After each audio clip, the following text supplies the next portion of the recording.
Welcome to the Financial Advisor's Advisor, brought to you by Elite Consulting Partners. It's the only podcast offering unfiltered guidance and direct advice for all things concerning financial advisors, RIAs, and the practitioners in the wealth management business. Learn more and subscribe today at eliteconsultingpartners.com/podcast. And now, here's your host, the Financial Advisor's Advisor himself, Frank LaRosa. Hey everybody, welcome to the show. This is Frank LaRosa, the CEO of Elite Consulting Partners, and I am the Financial Advisor's Advisor.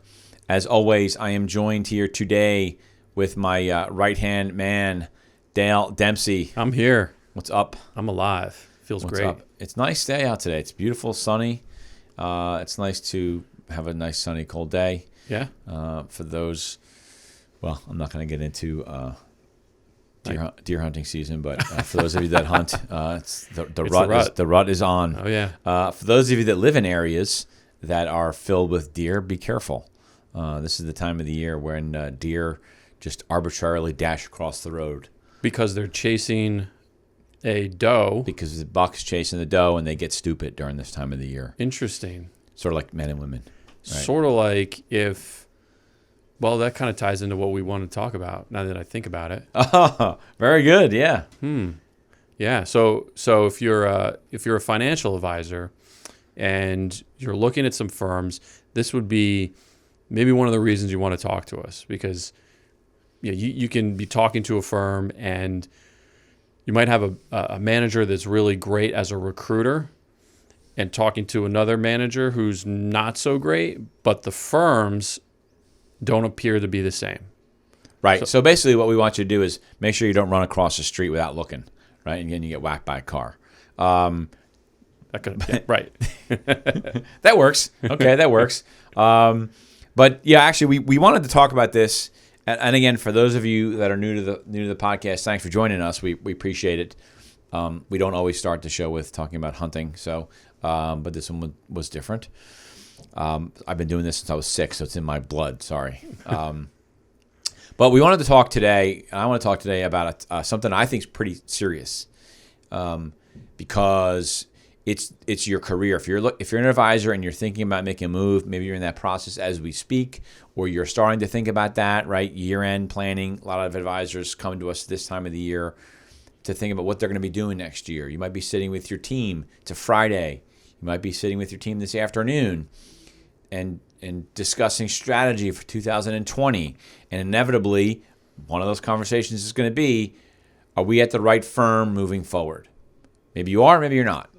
And what I think is important and what really concerns me sometimes, especially if you're an advisor that's never moved before, because you hear stories like stories of deals and Sure. Who got how 500% deals and all this crazy stuff, right? But I think it's really important that you, when you're exploring two different firms, and I'll use some examples, that you're filtering out the information and where it's coming from. And what I mean by that, and I'll maybe just talk about something that I'm working on right now, which sort of brought this up, because I just, candidly, it's something that keeps me up at night. So we're working with a large team. If you're new to this show, I don't like talking about different firms. I think it's not important, because I can name a firm and tell you why it's good for an advisor and not good for an advisor, right? It's sort of like a portfolio. You can look at your portfolio that you design, and if you are a third party analyzing your portfolio, you can pick holes in it. So we don't come on here and sort of bash different firms. But I'm talking to a large team. They do close to $3 million in production. And they're down to 2 different firms. And arguably both firms are good firms, right? They will be happy. Both firms are better than where they're at for a lot of reasons, which I'm not going to get into. But one firm, in my personal opinion, is better for them than the other firm for a whole host of reasons that I think are better for them in the short term and better for them in the long term for what is being provided to them in terms of support, marketing, local support, firm support, and than the other firm. The challenge that I'm faced with when I'm talking to this client and trying to guide him is the managers that you do two different firms. One manager is a better recruiter than the other manager, right? So he's a better salesperson. So, Sure, yeah. and the better salesperson is at the firm that I don't think is as good a firm for this team. And the manager that's at the better firm is almost trying too hard, right? And so every time he's asked for an answer on something, instead of just saying no, right? If you can't do it, you can't do it, right? Instead of saying no, and these guys are big boys, they do almost $3 million in production. There's two of them, so that's a pretty good book. He's trying to come up with solutions, and actually, if you're a manager listening to this, listen to this and take notes, because I'm going to teach you what to do and what not to do. So he doesn't want to say no because he's afraid, if I say no, I'm going to lose the deal, right? But in actuality, he might lose the deal because he's not giving them a straight answer, right? He's trying to solve their problem, but it's coming across as wishy-washy, coming across as, well, I don't want to give you the real answer, or it keeps changing. And the advisor knows if that's what he's saying now, when I get to the firm, What's it going to be like? is it going to be the same thing? Right. And I'll give you an example. So he says to this advisor about payouts on managed accounts, right? And it's a payout conversation. And he asks the advisor about an increase in payout and, well, how long would you want the increased payout for? Which in and of itself is a dumb question. Okay. The answer is forever. Forever, right? Right. If I'm an advisor, I'm saying forever, right? So he asked that, and he's trying to be accommodative by asking him that question. Instead of just saying, look, we can't make it forever. The most I can do is 5 years. Right. But he says, how long do you want it to be for? So the advisor says, good for him, forever.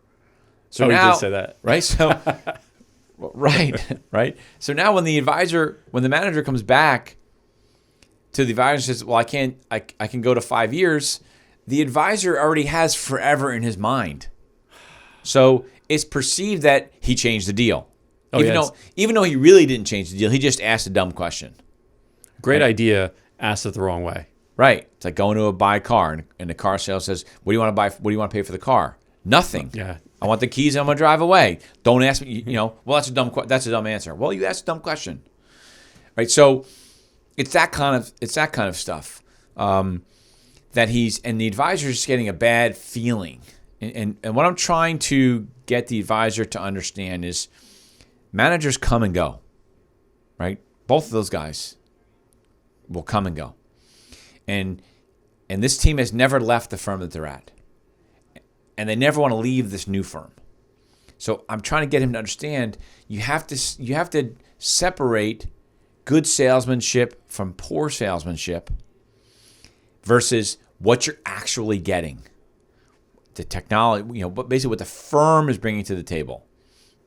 And it's a trap that I think a lot of people fall into. I used to manage in a marketplace where we had a manager that is a good guy, and is a good guy, but in terms of salesmanship, would tell the advisor anything that they wanted to hear, right? Just to get the deal done. And then when you got there, it was, I can't do that. Or actually, one of the strategies was he would just hope that the advisor forgot about the question, right? Wow. And so it was a challenge. And for me, as a manager who was recruiting, who would just tell you if I could and couldn't do something, I had to deal with that all the time because they would say, hey, well, such and such is telling me I can do this, this, and that. And I'm going, well, you can't because it's not allowed, right, or whatever. But that was a risk that you have. And so if you're talking to firms right now, and this is maybe a pitch for why you should be using a consultant like us or any other consultant, is we can help you sift through what's what's real and what's Memorex. Right? For those of you that are in your 40s, you know, if you're in your 20s, 30s, you probably don't know what that means. But you know, what's real and what's not real. You know, and one of the strategies that I told him that he should work on, which I hope he's doing this weekend, and I would tell you that if you're down to like 2 firms, if you're making a move, you're down to 2 firms. I always like to visualize what it's going to be like at the different firms. So I told him, go for a walk. You know, moving your body when you're trying to visualize things makes it more real. And I said, visualize yourself at both firms. From pulling into the parking garage, going up the elevators, walking in the front lobby area, because the one firm that I think is better has a significantly nicer office, right? And their space is going to be significantly nicer. You know, so walking down the hallway, walking to your office, greeting your clients in the lobby of that office versus the other office, telling your clients you're at one firm versus the other firm, right? And visualize and feel what it's going to be like. Because when you're down to 2 firms, most of the time, again, like I said at the beginning, both firms are good firms. And so now it just comes down to your happiness level and some of those other things, right? And so visualize what it's going to be like at that firm. And you're going to find out what your gut's telling you. That's what I was about to say. You're telling him to listen to your gut. Right. As the expression goes. I'm telling him to listen to his gut, but I want to make sure that he filters out the salesmanship between the 2 managers. So, because what I didn't say was, think about dealing with the manager. Because the manager, it'll probably be, you know, I shouldn't say probably, I don't know anything, but you know, managers come and go, right? But the firm will be there. You'll be there for the next 10 years. And you're going to be going into that office for the next 10 years, driving into that parking garage for the next 10 years, telling your clients where you're going. All of those things are hugely important. Because if you make the wrong decision because some guy sold you and then 2 years later he's gone, you're left with, you know, the B version, right? Not the A, the B. So that was sort of my, I don't mean to rant about this, but it's something that does worry me. We take pride in giving our clients the best advice we can. And even in this situation, we're getting paid the same either way, right? So it doesn't matter which firm he goes to. I still want him to go to the right firm because I want him to be successful and I want him to know that we gave him the right guidance. And I think that's what separates us from other firms, candidly. I work on a lot of cases where I'm faced with the same thing for different reasons because I'm trying to help the advisor build their business through acquisitions and other advisors after they get to the firm. So it's a long-term relationship that I'm tasked with. Right. And you simply can't just, I mean, this is a retail scenario. So, but again, a little different. No, but you're dealing with that right now. I know who I know you're talking about, and we work with those clients where you're, you know, what we're trying to do is we're trying to have you make the right decision so it becomes an opportunity for us as well. You know, we sort of call that an elite flag, right? When we move a client to a new firm, and we know it now, we know their story, we know what's awesome about them, and they want to grow through acquisition, so we're trying to guide them and set them up the right way to win, right? Exactly. And I know you're really good at that. And look, sometimes it's harder to do, and sometimes we have to give advisors tough advice.